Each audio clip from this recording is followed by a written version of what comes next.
মানে আমি সজাগতামূলক সভা আমি ইতিমধ্যে কেইবাঠাইতো পাতিছোঁ।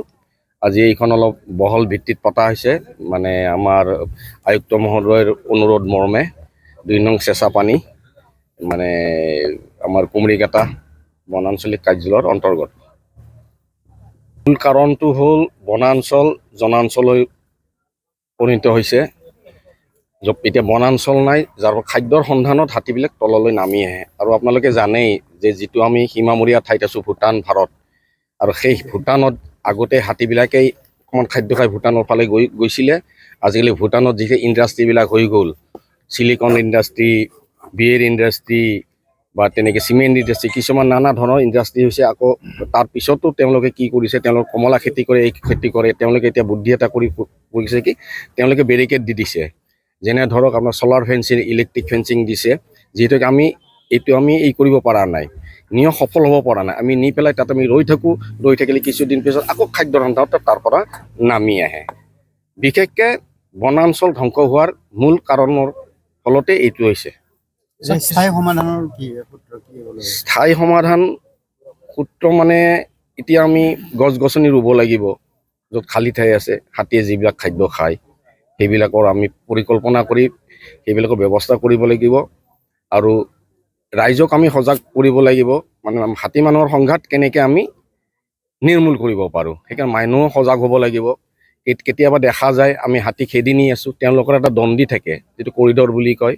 সেই কৰিডৰ আমি এটা ঠাইতে আমি নি আছোঁ, 2খন গাঁও আমাক সহায় কৰি আছে, এখন গাঁৱে বাধা দিয়ে। বাধা দিয়াৰ কাৰণটো আছে যে সেইফালৰ পৰা আহি চাগে আমাৰ এই গাঁৱতে এৰি থৈ যায় বা থাকিব বোলে, আমাৰ মানে প্ৰব্লেম হ'ব, যাৰ ফলত তেনেকুৱা বাধাৰ সৃষ্টি হয়। সেইকাৰণে মই ৰাইজলৈ অনুৰোধ, সেই গাঁওবিলাকলৈ অনুৰোধ, যি ৰাইজৰ আমি দণ্ডিৰে আমি হাতী খেদি লৈ যাওঁ, তেওঁলোকে যেন আমাক সহায় কৰে হাতীখিনি খেদি নিয়াত। আমি অহৰহ আজি 16 নে 18 দিন হ'ল আমি দিনে নিশাই এই কামটোৱে কৰি আছোঁ। কিছু আমি সক্ষম হ'লোঁ হাতী খেদি নিয়াত, আৰু কিছু হাতী আছে যিখিনি আমি সম্ভৱ হ'ম বুলি আশা ৰাখিছোঁ। এনেকুৱা বুলি নকওঁ, সিদিনীয়া কৈছে আমাক ৰিচেণ্টলি দিম বুলি কৈছে, গাড়ী দিম বুলি কৈছে, আৰু মানে আমাৰ কি কয় এমপ্লয় দিম বুলি কৈছে, যিখিনি আমাক ফৰেষ্ট লাইফ ফৰেষ্ট গাৰ্ড দিম বুলি কৈছে। কিছু দিছেও, কিছু দিছে, বেছি দিন হোৱা নাই, কিছু দিছে। আৰু আমাৰ যথেষ্ট ইয়াত আমাৰ দৰকাৰ আছে, প্ৰয়োজন আছে।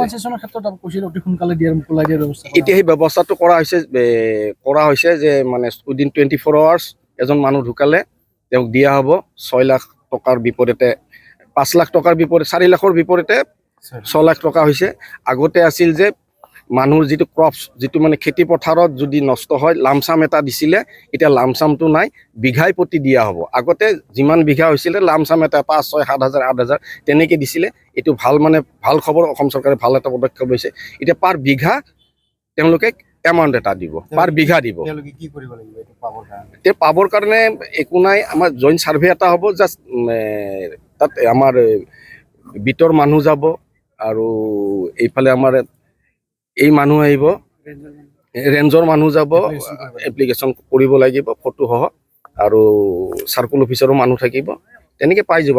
আগৰ নিচিনা নহ'ব, এতিয়া অতি সোনকালে পোৱাৰ চৰকাৰে ব্যৱস্থা লৈছে।